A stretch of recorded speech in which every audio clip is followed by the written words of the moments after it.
This channel does not promote any violent, harmful, or illegal activities. All content provided by this channel is meant for an educational purpose only.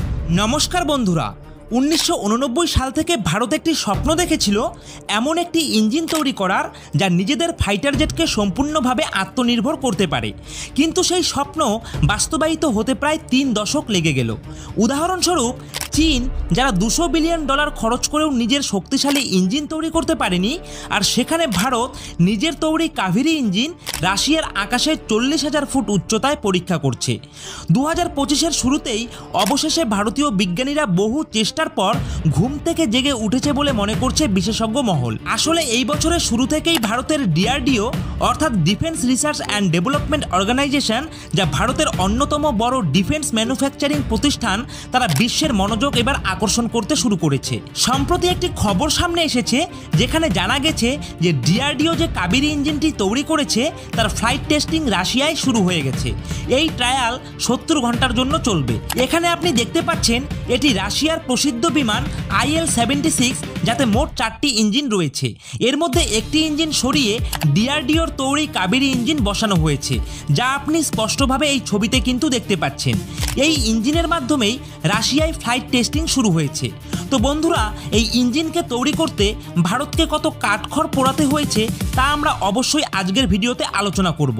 তবে এর আগে আপনাদের কাছে একটি ছোট্ট অনুরোধ করব, ভারতীয় বিজ্ঞানীরা কয়েক দশকের পরিশ্রমের পরে যে ফল অর্জন করেছে তার জন্য অবশ্যই ভিডিওটিতে একটি লাইক করে দেবেন এবং অবশ্যই চ্যানেলটিকে সাবস্ক্রাইব করে নেবেন। তো বন্ধুরা দেখুন, আসলে যেটা দেখা যাচ্ছে গত কয়েক বছর ধরে ডিফেন্সের ক্ষেত্রে DRDO কিন্তু আর পিছিয়ে নেই। একের পর এক বিস্ময়কর ডেভেলপমেন্ট সামনে আসছে, কিন্তু এবারের DRDOর সাফল্য এতটাই অসাধারণ যা নিয়ে অন্য দেশগুলি ভাবতেও পারতো না, তা কিন্তু বাস্তবে রূপ নিয়েছে। এখানে আমরা কথা বলছি ফাইটার জেট এবং এরোপ্লেনের ইঞ্জিন সম্পর্কে। বর্তমান সময় আমরা বিমান এবং ফাইটার জেটের ম্যানুফ্যাকচারিং থেকে শুরু করে ডেভেলপ করার প্রযুক্তি অর্জন করেছি। এমনকি ভারত এখন 5ম প্রজন্মের ফাইটার জেট তৈরির কাজেও অগ্রসর হয়েছে। এখন অনেকেই আবার কমেন্ট করে বসবেন যে চায়না তো 6th জেনারেশনের ফাইটার জেট তৈরি করে ফেলেছে, তাহলে ভারত তো এখনও 5th জেনারেশন নিয়ে পড়ে আছে। তো তাদের উত্তরটা আমি অবশ্যই দেব, তবে সেটা অবশ্যই ভিডিওর শেষে। তো বন্ধুরা দেখুন, একটি দুঃখজনক বিষয় হলো যে এতদিন ধরে ভারতের একটি প্রধান সমস্যা ছিল, সেটি হলো ইঞ্জিনের অভাব। কারণ আজ পর্যন্ত DRDOর মতো ভারতীয় অর্গানাইজেশনগুলিও এই ধরনের ইঞ্জিন তৈরি করতে সক্ষম হয়নি। এই দুর্বলতার সুযোগ নিচ্ছে সেই দেশগুলি যাদের কাছ থেকে ভারত তার লড়াকু বিমানের জন্য ইঞ্জিন কিনছে। সম্প্রতি একটি বড় ঘটনা ঘটেছে, যেখানে ভারতের AMCA প্রজেক্ট, যার অধীনে 5th জেনারেশনের নতুন ধরনের যুদ্ধবিমান তৈরি করা হচ্ছে, তার জন্য প্রয়োজনীয় F401 ইঞ্জিনের অর্ডার দেওয়া হয়েছে আমেরিকার জেনারেল ইলেকট্রনিক কোম্পানিকে। কিন্তু ফলাফল কি? 2 বছরের বেশি দেরি হয়ে গেছে, এখনো পর্যন্ত একটিও ইঞ্জিন ভারতের হাতে আসেনি। বরং উল্টে আমেরিকান কোম্পানি আরও $1 বিলিয়ন অতিরিক্ত দাবি করছে। তারা জানিয়েছে যদি ভারত এই বাড়তি টাকা না দেয় তাহলে তারা ইঞ্জিন তো সরবরাহ করবে, কিন্তু এর টেকনোলজি ট্রান্সফার করবে না। এটা স্পষ্ট যে ভারতের কাছে ইঞ্জিন তৈরির প্রযুক্তি না থাকার সুযোগ আমেরিকার মতো দেশের কোম্পানিগুলো নিচ্ছে। এমন পরিস্থিতি তৈরি করার পেছনে তাদের উদ্দেশ্য হলো ভারতের ওপর তাদের আধিপত্য বজায় রাখা। আপনার বিশ্বাস হবে না, 1989 সাল থেকে DRDO এবং কিছু অন্যান্য কোম্পানিগুলি মিলে যুদ্ধ বিমান এবং বিমানের জন্য কাবেরী ইঞ্জিন তৈরির চেষ্টা করছে, কিন্তু এতদিন পর্যন্ত এতে কোনো সফলতা আসেনি। কারণ এই ইঞ্জিন থ্রাস্ট বা প্রয়োজনীয় শক্তি উৎপাদনে সফল হচ্ছিল না। তবে কথাই বলে যে সঠিক ডিরেকশনে কঠোর পরিশ্রম করলে সাফল্য একদিন আসবেই, আর যদি সেখানে ফোকাস থাকে তাহলে তো আর কোনো কথাই নেই। অনেক বছরের প্রচেষ্টা আর ব্যর্থতার সত্ত্বেও DRDO হার মানেনি, আর সেই পরিশ্রমের ফল আমাদের হাতের একদম দোরগোড়ায়। কিছুদিন আগে একটি খবর সামনে আসে যখন ভারত সরকার DRDOকে ফ্লাইট টেস্টিংয়ের অনুমতি দেয়। কারণ DRDO এখন তাদের কাবেরী ইঞ্জিন এমনভাবে তৈরি করেছে যেটি যে কোনো বিমান উড়ানোর জন্য প্রয়োজনীয় থ্রাস্ট বা শক্তি উৎপাদনে সক্ষম। কিন্তু DRDOর অসাধারণ কৃতিত্ব দেখুন, সরকারের চূড়ান্ত অনুমোদন পাওয়ার 1 সপ্তাহ ঠিকভাবে পার হয়নি, আর ঠিক 2025-এর শুরুতেই DRDO রাশিয়ায় পৌঁছে গেছে। খবর এসেছে যে DRDO যে কাবেরী ইঞ্জিনের ডেরিভেটিভ তৈরি করেছে তা রাশিয়ার বিমানে টানা 70 ঘন্টা ধরে পরীক্ষা করা হবে। আপনারা স্ক্রিনে যে বিমানটি দেখতে পাচ্ছেন এটি রাশিয়ার একটি পরিচিত বিমান, যার নাম ইলিউশন IL-76। এই বিমানটিতে মোট 4টি ইঞ্জিন রয়েছে এবং এর মধ্যে বাম দিকের বড় ইঞ্জিনটি সরিয়ে এখানে নতুন একটি ইঞ্জিন বসানো হয়েছে, যার অন্য কিছু নয় ভারতের কাবেরী ইঞ্জিন।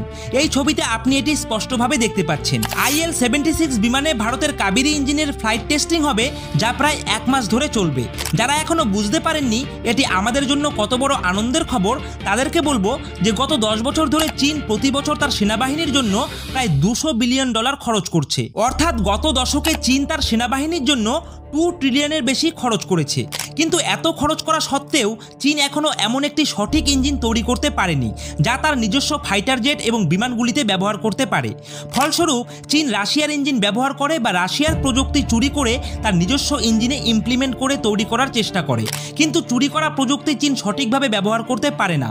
এর ফলস্বরূপ চীনা জেটগুলি কয়েক ঘন্টা চালানোর পরেই তাদের ইঞ্জিন থেকে ধোঁয়া ছাড়তে শুরু করে।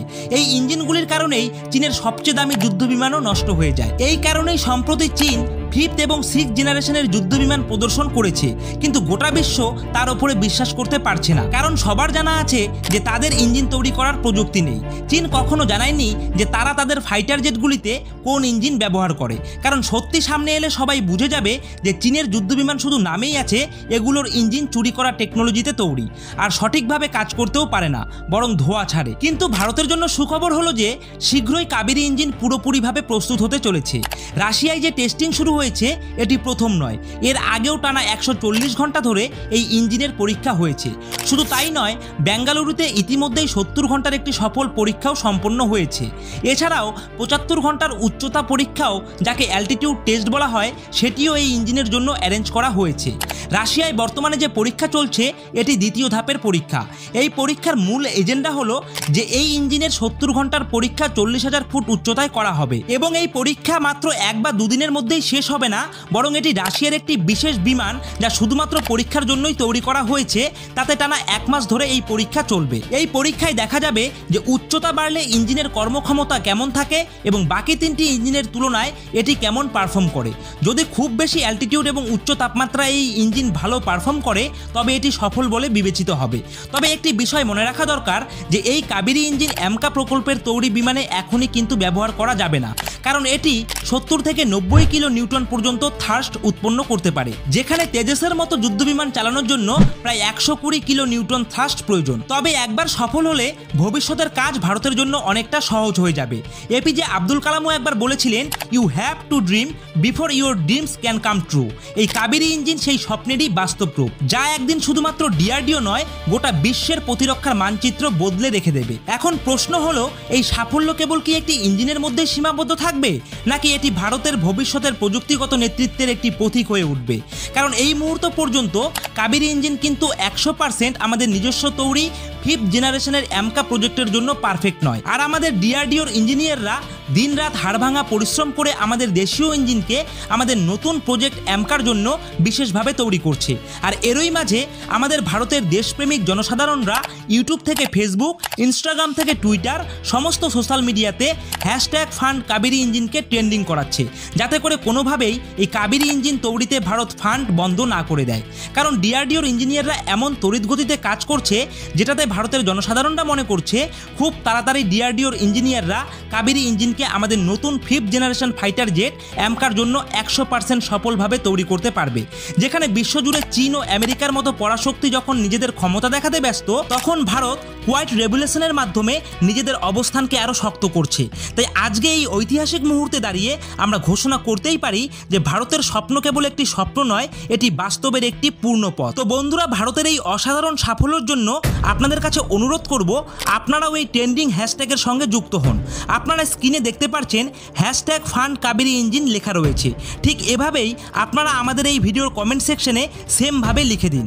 তো বন্ধুরা, আমি কিন্তু আমার কাজটা করে দিলাম। এবার আপনাদের যেটা করতে হবে সেটা হলো এই ভিডিওটাকে প্রচুর পরিমাণে আপনাদের বন্ধুদের সঙ্গে শেয়ার করতে হবে, এবং আপনাদের বন্ধুদেরকেও জানাতে হবে তারা যেন এই ভিডিওর কমেন্ট সেকশনে এসে #কাবেরী ইঞ্জিন লিখে দেয়। তো বন্ধুরা, আজকের ভিডিওটা যদি আপনাদের ভালো লেগে থাকে তাহলে অবশ্যই কিন্তু ভিডিওটাতে আপনারা একটি লাইক করবেন, কমেন্ট করে আপনাদের মতামত জানাবেন এবং প্রচুর পরিমাণে ভিডিওটিকে শেয়ার করবেন।